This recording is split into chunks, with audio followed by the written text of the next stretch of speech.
Good day. First of all, I'd like to thank the French Senate and ELNET for hosting such an outstanding event related to the Abraham Accord, which in the UAE we don't see it as only an agreement, a peace agreement between the UAE and Israel and Bahrain, Morocco and Sudan. We see it as an agent of change for the whole region. And this is why it's very important that our friend in Europe understand the way we look at this Abraham Accord.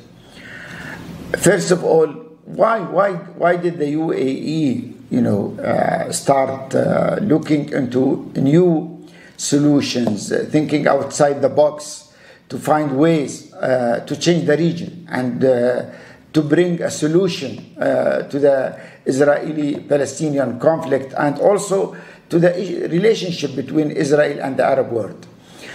You have to understand that this region has suffered a lot and has been suffering for more than 7 decades. And the suffering of this region, led to wars, hate, terrorism.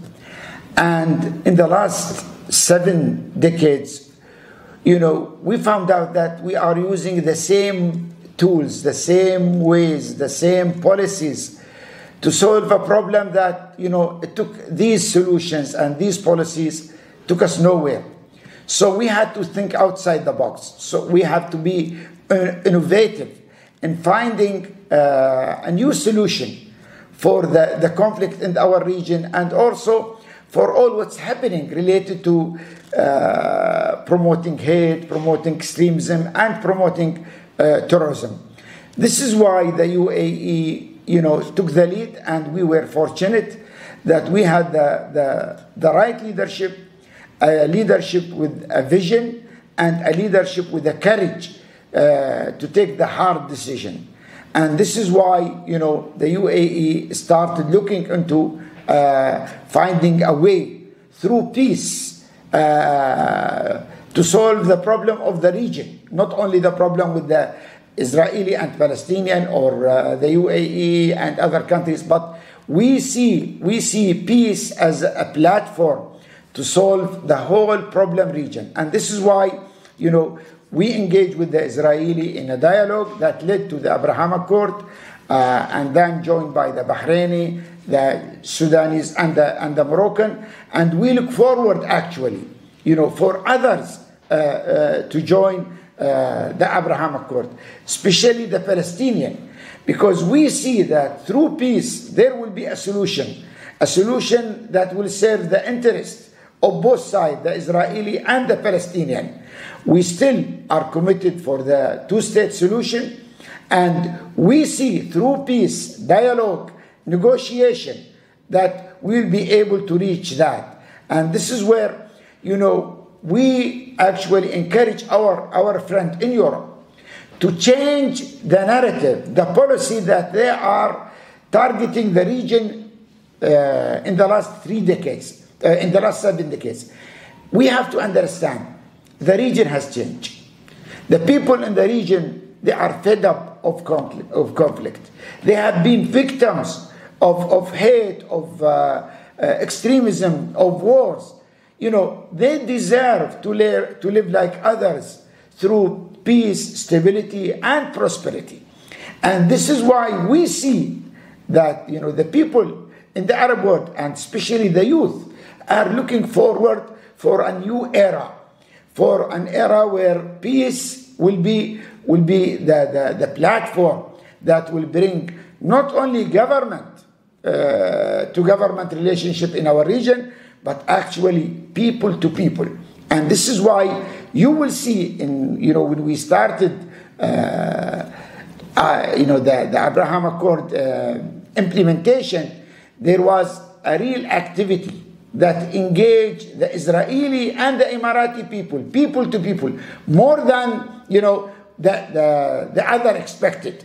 So what we want is this: we want our friends in Europe to engage with us in convincing our Palestinian friend and also the Israeli to go to the negotiation table with the right intention, with an intention to find a solution that will serve both sides, a solution that will add value, a solution that all of them will be winning, and this is where, I see that the European Union, many European countries, France, Germany, others, they can play a major role actually in pushing all sides for the peace solution. Also, I encourage our European friends also to urge other Arab countries in the region to join the Abraham Accord, because we see the real outcome, the added value of engaging in peace with Israel, and the impact of that not only on the Emirati and Israeli people, but we see that on the whole region. And it's very important to understand that the stability and security and prosperity of our region, will impact Europe directly. You can't separate the security of Europe, from the security of the Middle East. There is so many things that consider a challenge and a threat to the European national security that come from our region.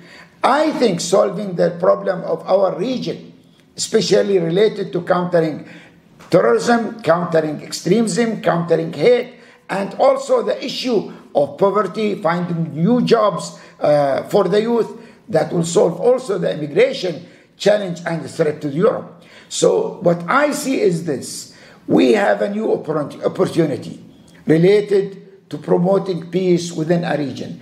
We don't want, our friends in Europe to see the Abraham Accord as a piece of agreement between two countries. We want them to see it as an agent of change for the whole region, where everyone, will enjoy security, stability, and prosperity. We need their help, their support, and their engagement to move forward in that direction. The Abraham Accord is the future of this region.